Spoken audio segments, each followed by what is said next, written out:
Hey everybody, welcome back to the channel. So today this is just going to be a quick update on what's been happening with the Neo Bohemian channel. So first things first, last week I got my first YouTube warning. Yay! Apparently they didn't like my video on the now infamous Time magazine article. I guess it ran, what was it, the last week of January, first week of February, whatever it was. I did a video about it, and they didn't like it. They claimed in the email that I received that I gave out misinformation or was a scam or whatever. I forget the exact wording. It doesn't matter.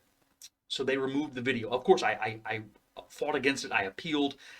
My appeal was denied literally the same day. This was Wednesday of last week.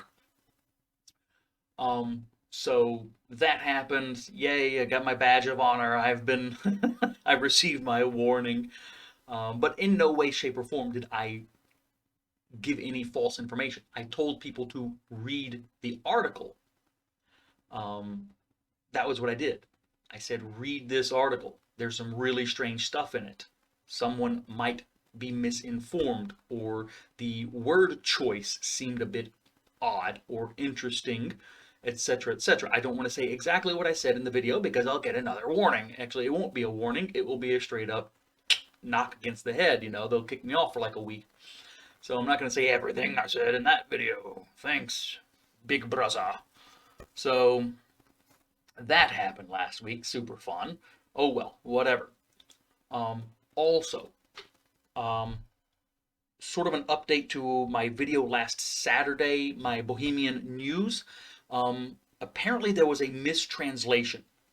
Now, in the article that I was reading in that video, they were discussing the fact that if you were to leave your district to go to another district, it would not be allowed unless you had written consent from your work or something else that was important.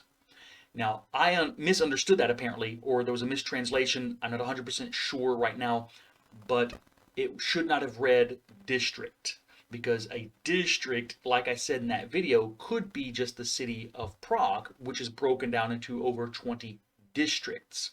Prague 1, Prague 2, Prague 3, etc. And a couple of other cities are done the same way. I think the city of Brno is the same way. I misunderstood that, or the translation was not used correctly. It shouldn't have been districts. It should have been regions, something like a county back in the U.S. So you have all your different counties in a state. The Czech Republic is basically formed the same way. There are several counties, and I guess that was the problem with the translation from the Czech into the English. So it's not that you can't go from Prague 1 to Prague 2, it's that you cannot leave like the major urban area of Prague and go to another city in the northern district, the northern regions. You wouldn't be able to do that uh, as of today, starting today, March 1st. So, my bad, a little bit of a correction there on that video. Next, the other thing I'm working on, also here in the Czech Republic, starting today, March 1st, it is now mandatory to wear FFP2 masks. No other mask will do if you are a regular citizen. If you're a doctor, you have to wear FFP3. Regular everyday citizens, we got to wear FFP2 to go anywhere if you're outside. And I'm looking into it. I'm looking to see if there's some kind of government kickbacks. I don't want to name names right now because I have no clear evidence, but I spent all last night, probably, well, I shouldn't say all, but probably 3 hours last night going into records here in the Czech Republic as to the one specific company that is Czech that is exclusively making FFP2 masks. They only got the license to make them back in 2020. I believe it was April or May of 2020 they got the license. This particular company was started in 2016 as a marketing and sales company.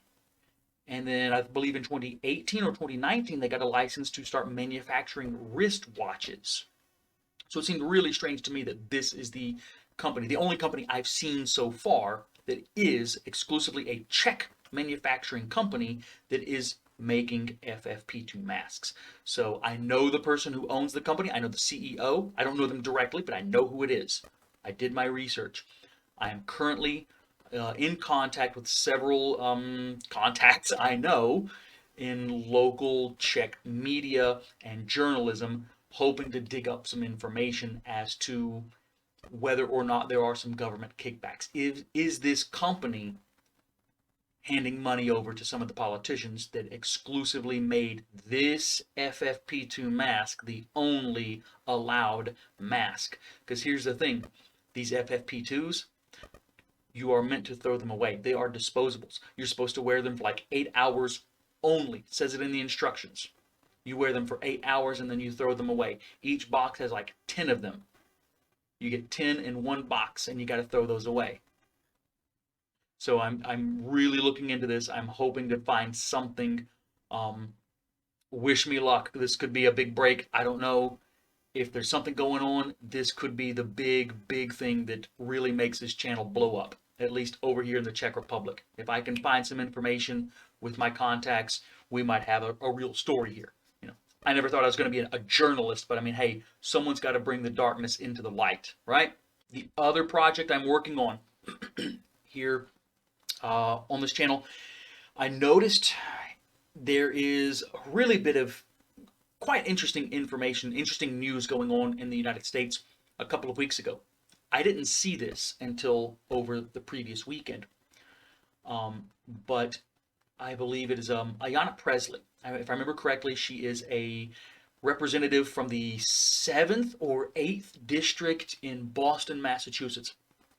Anyways, at some point back in like mid-February, she introduced a bill to try and get a federal, basically jobs guarantee program where no one will be jobless.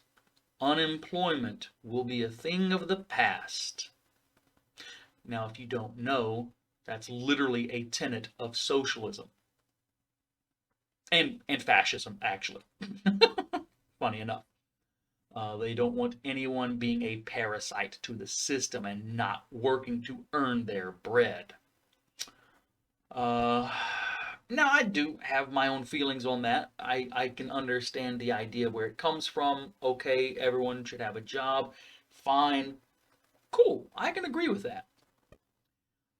However, I don't agree with the idea that the government will come and kick your door in and send you to a coal mine because you don't like working at your local grocery store or wherever it is that you have your job, and you hate your job, so you quit. And if you don't find a job within a certain amount of time, they will come and get you and put you in a coal mine or some other terrible job.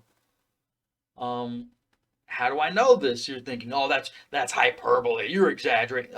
Look up the history of Czechoslovakia, where I currently live. You know, the Czech Republic used to be called Czechoslovakia. They became an officially communist party nation back in 1948. They voted in commies like a bunch of, I won't say that word. But they voted for the Communist Party. The Communists took over and maintained control until, what I believe was 1989. They were invaded in 1968 by the Soviet bloc because they had the leader of the time, I believe his name was Dubček. He decided to try and implement some lightening of the restrictions. He relaxed some of the rules and regulations in 1968, and they were literally invaded by their Russian, Polish, and Ukrainian neighbors. No joke. Look it up. Look up the Prague Spring and the 1968 Warsaw Pact invasion. Anyways, one of the things that they implemented after this, during the 70s and 80s, was forced labor.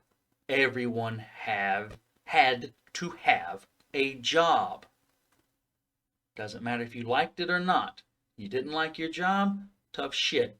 You're going to go work in a mine. They had several mines here in the Czech Republic. coal mines, I believe, sorry, not coal, but I believe silver mines, and I believe also some uranium mines for the nuke program for the Soviet Union. That's where you got to go work. So, yep, forced prisoners were forced to work at the local car manufacturing Škoda Auto in the town of Mlada Boleslav. I don't want to go into too many details, but these are just a few of the stories I've heard from locals that I've talked to about this situation over the years since I moved to the Czech Republic. They've told me these kinds of stories. This is what happened. You had to have a stamp, not just an ID card, but you had to have an entire booklet, something like a passport, it looked like, multiple pages. And you had to get a stamp in it saying exactly where you worked. Because if you were walking down the street in the middle of the day, not at work, the police could stop you and check your pass to see if you had a job. If you didn't have a job, you were arrested. I'm not joking. I'm not making this up. This is how it worked. And this is how it will work.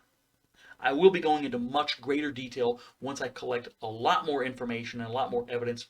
I'm working right now on setting up some interviews with people who lived and worked during this time period, and going over some of their information, not just anecdotal information, but actual books that were written about this, and even some of the laws that were written. I'm trying to find some copies of these laws that were enacted in order to show you how this worked back then and how it would work again if it were implemented in the United States. So if any of you live in Boston, you might want to think about kicking Ayanna Presley out of office. She's trying to enact actual socialism. Okay? That's a fact. Anyways, I really appreciate your time. Thank you so much for watching. This has been pretty much it for today. I'm going to be doing more and more research this afternoon. Thank you so much. Until next time, I remain the Neo-Bohemian.